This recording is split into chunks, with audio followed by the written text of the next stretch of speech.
Chapter 14. Wife or Demon? Dashrata was thunderstruck.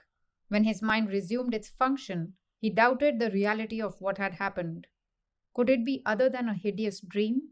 Or the phantasmagoria of a disordered brain? Or the sudden materialization of the sins of some past birth called up for my chastisement? I am certainly the victim of an illusion. I cannot believe this to be reality. Unable to stand the confused agony of shapeless terrors, he closed his eyes and became unconscious. Opening his eyes a little later, they fell on Kekai and he trembled like a stag at the sight of a tiger.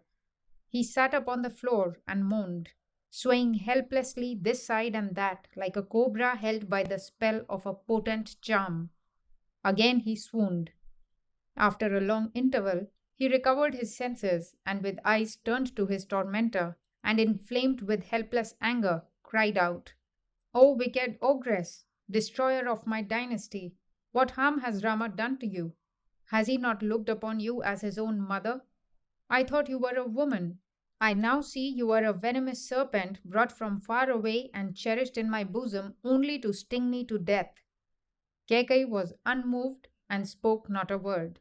The king went on, "On what pretext can I banish Rama, whom all the people love and praise? I may lose Kaushalya and survive. I may lose the pure minded Sumitra and survive. But if I lose Rama, I cannot live thereafter. Without water, without sunlight, I may live for a while, but never without Rama. Expel from your mind this sinful thought. With my head bowed at your feet, I beg of you. Have you not said many a time, 2 dear sons I have, and of them Rama, the elder, is dearer to me. In deciding to crown Rama, what have I done but carry out in action your unspoken wish? Why then do you demand these cruel boons?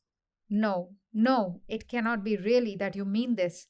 You are only testing me to find out if I indeed love your son Bharata. Do not, through a great sin, destroy our famous line of kings." Even then, Kekai spoke no word, but her eyes blazed scornful anger. The king continued, "Till this day you have done nothing to cause me sorrow, never spoken an unworthy word. Who has corrupted you now? I cannot believe that this evil thought is your own. How often have you told me, my dear, that noble as Bharata is, Rama is nobler still? Is it the same Rama that you now want to be sent to the forest? How can he dwell in the forest? How can you even entertain the thought of his going away into the wilderness infested by ferocious beasts? How lovingly has Rama treated you and served you? How can you forget all this and steel your heart and utter the words, 'Send him to the forest'? What fault has he committed? Of the hundreds of women in the palace, has anyone ever uttered a word against his honor or virtue? The whole world loves him for his great and good qualities. How did you alone among so many find cause to dislike him? Is not Rama like Indra himself? Is not his face radiant with goodness and spiritual light like a rishi's? The whole world praises his truthfulness and friendliness, his learning and wisdom, his heroism and humility. No one has heard a harsh word from his lips. How can I, his father, say to him, 'Son, go to the forest'? This can never be. Have mercy on me, an old man nearing the end of his days. Kekai, ask for anything else in this kingdom. Ask for everything else, and I will give. With folded hands, I beg you, do not send me to Yama. Clinging to your feet, I beg you. I beg you humbly, save Rama. Save me from sin. To the king thus struggling in a sea of grief, pitiless Kekai spoke cruel words. "King, if having promised the boons you regret it and will be forsworn, what sort of king would you be, and what right would you have to speak of Satya and Dharma? How can you face other kings? Will you shamelessly confess to them, 'Yes, Kekai saved me from death and I gave her a promise. Later I was sorry I gave it and I broke it'? What else could you tell them? All monarchs will shun you as a disgrace to their order, and common people will laugh in scorn at their rulers and say, 'Kings break promises even when given to their queens. Do not expect kings to keep their word.'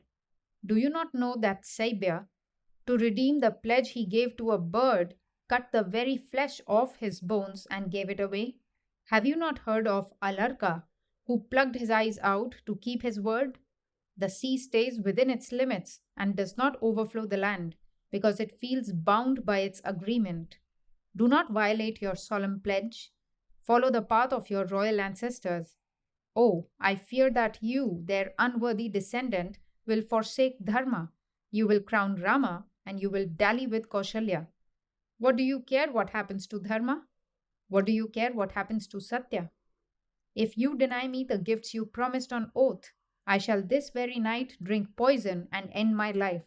You may anoint and install Rama, but before your eyes, O promise breaker, I shall be dead. This is certain, and I swear it in the name of Bharata. It will be well and good if you fulfill your promise and banish Rama to the forest, else I shall end my life. With this firm declaration, Kekai stopped. Dasharatha stood speechless, staring at his pitiless wife. Was this lovely creation really Kekai or a demon? Then, like a huge tree felled by a forester with his axe, the king shook and toppled down and lay stretched unconscious on the floor in pitiful ruin. Regaining his senses after a while, he spoke in a low voice. Kekai, who has corrupted your mind to see me dead and our race destroyed? What evil spirit has possessed you and makes you dance in this shameless fashion? Do you really think that Bharata will agree to be king after sending Rama to the forest? He never will, and you know it. Can I possibly bear to tell Rama to go to the forest? Will not the kings of the world despise me, saying, this uxorious old dotard has banished his eldest son, the best of men? Don't you see that they would laugh at me? It is easy enough for you to say, send Rama away to the forest. But can Kaushalya or I survive his departure?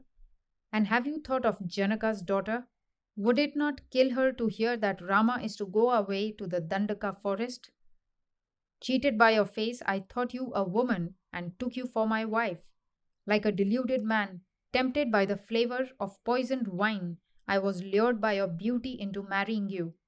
Like a deer ensnared by a hunter, I am caught in your net and perish.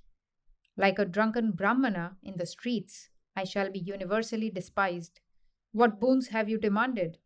Boons that forever will taint the fame of our dynasty with the ignominy of lustful dotage that drove an old fool to the banishment of a beloved and peerless son.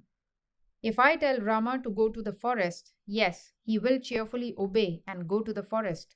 Myself and then Kaushalya and Subitra will die.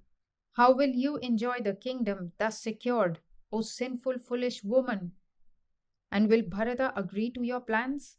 If he does agree, he shall not perform my obsequies. O shameless woman, my life's enemy, kill your husband and attain widowhood to enjoy the kingdom with your son. Oh, how sinful are women and how pitiless! No, no, only this woman is cruel. Why should I insult other women? What a pity that my Bharata should have this monster for a mother. No, I can never do this. Kekai, I fall at your feet and beg you, have some pity on me. The king rolled on the ground and writhed in agony. What shall we say of this scene? A great emperor, famous for his long and glorious reign, crying and rolling on the ground, clasping his wife's feet and begging for mercy. It was like Yayati, thrown back to earth when his accumulated merit exhausted. He was ejected from Swarga.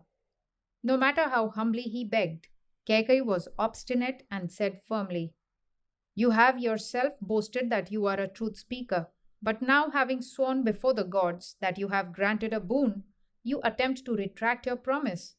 If you break your word, I shall surely kill myself, and that will not add greatly to the glory of your dynasty, of which you are so proud. Very well then, said Dasharatha. Let Rama go to the forest and let me die. Having destroyed me and my race, a jubilant widow, you will gain your wish and seek joy in your life. Again, after a while, the old king cried, what good you will gain by sending Rama to the forest, I fail to see. The only result will be that the whole world will despise you. After many years of prayer and penance, I had Rama by the grace of God, and him I now banish into the forest. I, most wretched of men. Lifting his eyes to the sky, he said, O night, stay on, for when you pass and day dawns, what shall I do? What shall I say to those eager crowds who, full of love for Rama, will be awaiting the coronation festivities? O heavens, stay still for my sake with your stars. No, no, stay not, for then I must keep looking at this sinful woman. Depart at once, O night, so that I may escape this face. Thus delirious and conscious by turns, the poor old man suffered agony, a king who had reigned for 60,000 years. Pity me, Kekai, he said. Forget the harsh things I uttered in anger. I beg you in the name of the love you bore me. You may take it that I have given the kingdom to you. It is yours, and you can give it with your own hands to Rama, and see that the coronation goes through. The Rajya Sabha has decided, and I have announced to the elders and to Rama that his coronation is to take place tomorrow. Let not this announcement become false. Have pity on me. Give the kingdom as your own to Rama. The fame of this magnanimous gift will last as long as the world endures. My wish, the people's wish, the elders' wish, Bharata's wish, they are all that Rama should be crowned. Do this, my love, my life. Again the king clung to the feet of Kekai, but she answered, Have done with this foolery. See that you do not break your word and drive me to keep mine, and kill myself. It is useless for you to try to evade. The king said, With due rights and in the presence of fire, I took your hand and called you wife. Here and now I renounce you, and with you the son you bore. Night is gone, the dawn is near, and the morning will see not Rama's coronation, but my funeral. Kekai cut him short. You are prattling vainly. Send at once for Rama. Let him come here. Tell him the kingdom is Bharata's, and he should go to the forest. Keep your promise. Do not waste time. Dasharatha groaned. Very well. Let me at last set eyes on Rama's face. My death is near. Let Rama come. Let me see his face before I die. Tied down by Dharma, this old fool is helpless. And again he fell unconscious.